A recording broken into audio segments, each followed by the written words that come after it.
Hello. അപ്പോൾ വൈകുന്നേരം ആയപ്പോൾ എനിക്ക് സുഖിയൻ കഴിക്കാൻ നല്ല കൊതിയായി. അപ്പോൾ കരുതുന്നു സുഖിയൻ ഉണ്ടാക്കാമെന്ന്. അപ്പോൾ ഭയങ്കരമായിട്ടുള്ള ജാടയൊക്കെ കൊണ്ട് ഭയങ്കരമായിട്ടുള്ള കോൺഫിഡൻസോട് കൊണ്ട് സുഖിയൻ ഉണ്ടാക്കിയതാണ്. പക്ഷേ ഉണ്ടാക്കിയതിൽ എന്തോ ഒരു മിസ്റ്റേക്ക് ഉണ്ടായോ എന്നൊരു സംശയമില്ലായ്മയില്ല.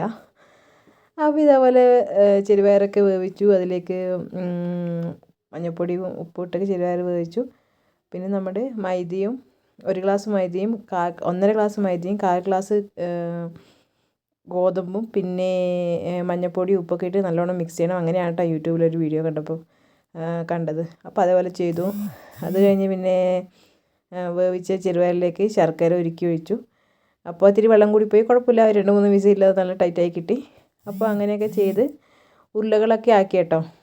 നല്ലപോലെ തണുത്ത് ശേഷം ഉരുളകളൊക്കെ ആക്കി. അപ്പോൾ മൈദയിൽ ഇത്തിരി വെള്ളം ഒഴിച്ചപ്പോൾ കൂടിയോ എന്നൊരു സംശയമുണ്ട്. അപ്പോൾ അതുകൊണ്ട് തന്നെ നമുക്ക് അത്തിരി ഷേപ്പൊന്നും കിട്ടിയില്ല. പക്ഷേ കഴിക്കാൻ നല്ലതായിരുന്നു, കുഴപ്പമില്ലായിരുന്നു. അപ്പോൾ ഇതാണ് ഇന്നത്തെ വീഡിയോ. അടുത്ത വീഡിയോയിൽ നാളെ കാണാം.